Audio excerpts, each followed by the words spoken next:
నమస్తే welcome to hashtag you. కరోనాకి సంబంధించి వివిధ రంగాలకు సంబంధించిన డాక్టర్లు వివిధ రకాలుగా దానికి సంబంధించిన అనాలిసిస్ చేస్తున్నారు. ప్రస్తుతం నేచురోపతి డాక్టర్ మనతో ఉన్నారు. డాక్టర్ జోష్నా పులిపాటి మనతో ఉన్నారు. ఆమెను అడిగి ఈ న్యాచురోపతికి సంబంధించిన విషయాలను మనం తెలుసుకుందాం. మేడం నమస్తే, welcome to hashtag you. కరోనాకి సంబంధించి వివిధ రంగాలకు సంబంధించిన డాక్టర్లు వివిధ రకాలుగా అనాలిసిస్ చేస్తున్నారు. నేచురోపతి డాక్టర్స్ కరోనాను ఏ విధంగా అనాలిసిస్ చేస్తున్నారు? Hi Siddharth, hello everyone. So న్యాచురోపతిలో చెప్పాలి అని అంటేనండి, రైట్ నౌ చూస్తే కరోనా ఏ రకంగా విజృంభిస్తుందో మనము naturopathy is all about our own healing system అనమాట. మన బాడీ న్యాచురల్గా ఏ విధంగా దీన్ని హీల్ చేస్తుంది, లేకపోతే ఎలా తీసుకుంటుంది అన్నదే is all about naturopathy. So corona అనేది as a viral disorder which has been started and which is impacting each and everybody, అందరినీ ఎలా అయితే ఇంపాక్ట్ చేస్తుందో, so taking care of the self and people around us as a responsibility becomes very very important అండి. అయితే ఏవైతే మన minimal practices ఉన్నాయో, wearing the mask compulsory and then the hand sanitising కానివ్వండి, లేకపోతే కీపింగ్ ఎవ్రీథింగ్ శానిటైజ్డ్ కానివ్వండి, వీటి అన్నిటితో పాటు మనము హెల్త్ పరంగా కొన్ని ఇమ్యూనిటీ బూస్టింగ్ ప్రాక్టీసెస్ చేయడం వెరీ వెరీ ఇంపార్టెంట్ అండి. అంటే చాలామంది డాక్టర్స్, ఏ రకమైన డాక్టర్స్ అయినా ఒకటే విషయం చెప్తున్నారు, ఇమ్యూనిటీ పవర్ పెంచుకోవాలి, ఇమ్యూనిటీ బూస్టర్స్కి సంబంధించిన ఆహారాన్ని తీసుకోవాలని చెప్తున్నారు కదా. మీ నేచురోపతి ప్రకారం ఒక కరోనా ఎఫెక్ట్ కాకుండా ఇమ్యూనిటీ సిస్టమ్ని పెంచుకోవడానికి ఏ విధమైన ఫుడ్ తీసుకుంటే బాగుంటుందని అనుకుంటారు? సో ఫుడ్ పరంగా మనం చూస్తేనండి, ఇమ్యూనిటీ బూస్టింగ్ ఫుడ్స్లో ఫస్ట్ కేటగిరీ వచ్చేది vitamin C and vitamin D. So vitamin C and vitamin D are proven to have increasing the immunity power in each and every individual అండి. అయితే మనకి న్యాచురల్ రిసోర్సెస్ ఏవైతే ఉన్నాయో, మన ఉసిరికాయ, ఆమ్లా, నిమ్మకాయ, తర్వాత fresh fruits like pineapple, pomegranate, తర్వాత మౌసంబీ, ఇవన్నీ కూడా వైటమిన్ సి రిచ్ ఫుడ్స్ అనమాట. అయితే మనం వీటిని ఆన్ అ డైలీ బేసిస్ ఒక 2 మీల్స్ కింద, ఒక 1 మీల్లో పొద్దున్నే నిమ్మరసం with honey which has a very good nutrient rich ఉంది, and then it has a soothing effect over the throat and the upper respiratory system. కాబట్టి లైమ్ అండ్ హనీ ఎవ్రీడే మనం lukewarm వాటర్లో తీసుకోవడము, మొత్తం ఇంటిల్లిపాది పిల్లలతో సహా is a very good practice అండి.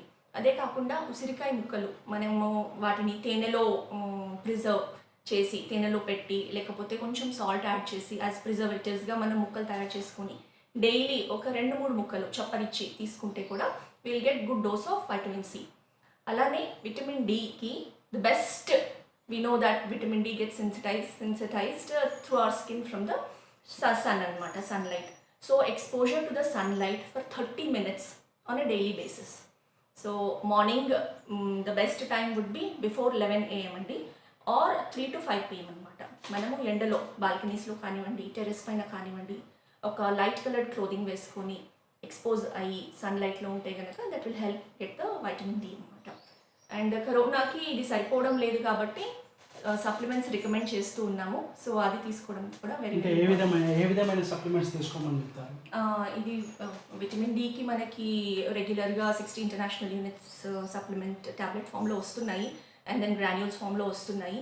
సో అది ఇప్పుడు because we need highest level of immunity కాబట్టి అది మనం తీసుకోవాల్సి ఉంటుందండి, apart from this practices in the natural way అనమాట.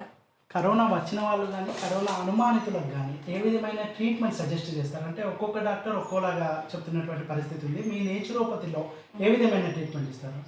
ఓకే, సో న్యాచురోపతిలో ఫస్ట్ ఆఫ్ ఆల్ ఏంటంటేనండి, కరోనా అనగానే ఒకలాంటి ఫియర్, ఒకలాంటి భయం అనేది వచ్చేస్తుంది జనాల్లో, and that is the biggest thing which is lowering the immunity.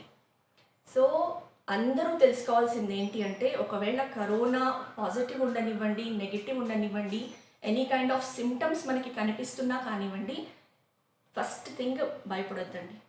దీన్ని మనము హ్యాండిల్ చేయాలి, దీన్ని మనము ఎలా సిమ్టమాటిక్గా ట్రీట్ చేసుకోవాలి అన్నది ఇంపార్టెంట్ అనమాట. ఎందుకంటే 80 to 90% of the people can easily recover even if we are infected with corona. So ప్రాక్టీసెస్లో చేయాల్సింది ఏంటంటేనండి, వేడి food, anything that we are eat fresh food, don't take anything from the ఫ్రిడ్జ్లో పెట్టిన ఎటువంటి ఫుడ్ తీసుకోవద్దు.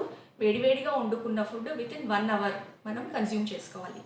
అండ్ దెన్ మన కిచెన్లో ఉన్న wonderful spices which we are gifted with on a regular practice. మన పసుపు కానివ్వండి, జింజర్, గార్లిక్, తర్వాత దాల్చిన చెక్క, లవంగాలు, వీటితో తయారు చేసిన కషాయం ఆన్ ఎ డైలీ బేసిస్. పొద్దున్న ఒక గ్లాస్ ఆఫ్ కషాయం అండ్ దెన్ ఈవినింగ్ ఒక గ్లాస్ ఆఫ్ కషాయం తీసుకుంటే చాలా మంచిది.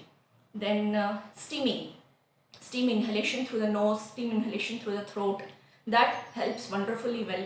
ఒక 3 to 4 times in a day.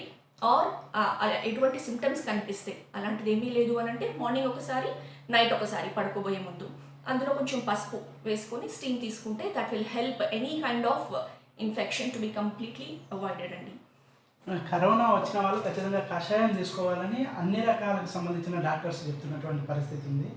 ముఖ్యంగా నేచురోపతిలో ఎక్కువగా కషాయాలను వాడండి అని కూడా మీరు చెప్తున్నటువంటి పరిస్థితి. ఈ కషాయాన్ని తయారు చేసుకోవడం ఎట్లా అంటే ఏం చెప్తారు, ఎట్లా తయారు చేసుకోవాలి? Okay, so very good question అండి. సో ఇంట్లో మనం కషాయం తయారు చేసుకోవాలంటే ఒక 1 inch or bigger piece of అల్లం ముక్క అండ్ కొన్ని మిరియాలు అంటే I can say about 1/2 teaspoon of మిరియాలు అండ్ ధనియాలు అండ్ పసుపు కొమ్మలు దొరుకుతున్నాయి, పచ్చి పసుపు, ప్రిఫరబుల్లీ యూస్ పచ్చి పసుపు అండి. వీటిని దంచుకొని ఒక 2 glasses ఆఫ్ వాటర్ ఆర్ మొత్తం ఇంటిలిపాది అని అంటే కనుక 4 glasses ఆఫ్ వాటర్లో ఇది వేసి బాగా మరగాలండి, మరగపెట్టాలి. మరగపెట్టిన తర్వాత ఆ క్వాంటిటీ అనేది హాఫ్ అవ్వాలి, డికాక్షన్ లాగా తయారవుతుంది. దాన్ని వడకట్టుకొని కొంచెం చల్లగైన తర్వాత, చల్లగా అంటే we should be consuming it hot only, but it should be a little bearable hot టెంపరేచర్కి వచ్చిన తర్వాత అందులో హనీ యాడ్ చేసుకొని మనం కన్జ్యూమ్ చేసుకోవాలండి. ఈ విధంగా కషాయం తయారు చేసుకోవాలి. కరోనా వచ్చి మరణించే వారిలో ఎక్కువగా ఆక్సిజన్ లెవెల్స్ లేక చనిపోతున్నటువంటి టెండెన్సీ ఉంది కదా, ఆక్సిజన్ లెవెల్స్ పెంచుకోవడానికి మీరు చెప్పే టిప్స్ ఏమైనా ఉన్నాయా? అబ్సల్యూట్లీ అండి. సో ఆక్సిజన్ లెవెల్స్ పెంచుకోవడానికి practising of pranayama. So pranayama మన బ్రీదింగ్ ఎక్సర్సైజెస్ ఏవైతే ఉన్నాయో దాంతో each and every lobe of the lung, each and every nook and corner of the lung will be activated. ఏవైతే లంగ్స్లో డెడ్ స్పేసెస్ ఉంటాయో, తర్వాత oxygen going capacity in to the lungs అనేది మొత్తం యాక్టివేట్ అయ్యేది with the breathing practices pranayama అండి. అందులో స్పెసిఫిక్గా anulom vilom pranayama, alternate nostril breathing ఏదైతే చేస్తామో, సో ఆ pranayama practising for about 10 to 15 minutes on a daily basis will really help అండి. సో దీంతో oxygenation to the body will be improved.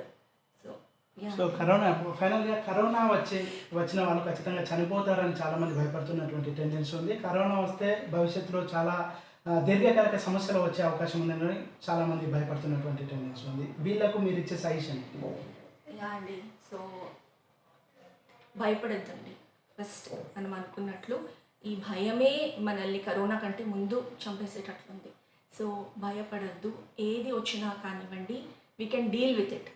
ప్రతి ఒక్కళ్ళము దాన్ని అన్ని విధాలుగా డీల్ చేసే మనకి సొఫిస్టికేషన్ ఉంది, అలాంటి లేటెస్ట్ టెక్నాలజీ ఉంది, and everybody is there to take care అండి.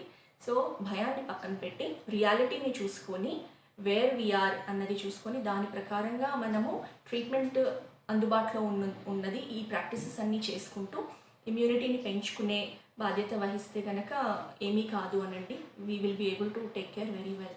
మేడం, వ్యాక్సినేషన్ పైన కూడా వివిధ రంగాలకు సంబంధించిన డాక్టర్లు వివిధ మిక్స్డ్ ఒపీనియన్ అయితే వస్తుంది. మీకు సంబంధించిన రంగంపై మీ ఒపీనియన్ కానీ మీ లెవెల్ ఆఫ్ అండర్స్టాండింగ్ కానీ వ్యాక్సినేషన్ పట్ల ఏంటి? సో వ్యాక్సినేషన్ మనము చెప్పాలి అని అంటే ప్రపంచం మొత్తంలో ఇంత ఫాస్ట్గా రావడం అనేది ఇట్స్ వండర్ఫుల్ థింగ్ అండి. సో అండ్ మన ప్రభుత్వం చాలా మంచి చర్యలు తీసుకుంటుంది, వ్యాక్సిన్ని చాలా ఫాస్ట్గా పంపిణీ చేస్తుంది. ఇప్పటి వరకు 45 years ప్లస్ వాళ్ళకి ఇస్తూ ఉంది. తర్వాత ఎల్లుండి May 1st నుంచి 18 years అబవ్ వాళ్ళని కూడా వ్యాక్సిన్ చేయబోతున్నాం.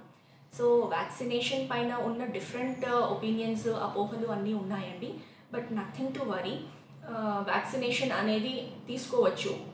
వాళ్ళ ప్రత్యేకమైన comorbid conditions like suppose someone is diabetic కానివ్వండి, సమ్మన్ ఇస్ ఆస్థమాటిక్ కానివ్వండి, someone is tested positive and recovering కానివ్వండి, ఇట్లాంటివి స్పెసిఫిక్ కండిషన్స్ అనేది ఒక్కసారి చూసుకొని అందరూ everybody can go for having vaccination అండి. That's what I recommend. So మొత్తంగా ఇది కరోనా వచ్చినంత మాత్రాన భయపడాల్సిన అవసరం లేదు. కరోనా వచ్చిన వాళ్ళు కానీ కరోనా అనుమానితులు కానీ కొన్ని ఇంట్లో ఉండే ఆహార పదార్థాలతో, ముఖ్యంగా మంచి ఫుడ్ తీసుకోవడం వల్ల దీని నుంచి బయటపడే అవకాశం ఉంది. ముఖ్యంగా కషాయాలు తాగడం వల్ల ఈ కరోనాను జయించవచ్చని డాక్టర్ జ్యోత్స్న పులిపాటి చెప్తున్నటువంటి పరిస్థితి. వీడియో జర్నలిస్ట్ వెంకట్తో సిద్ధార్థ #.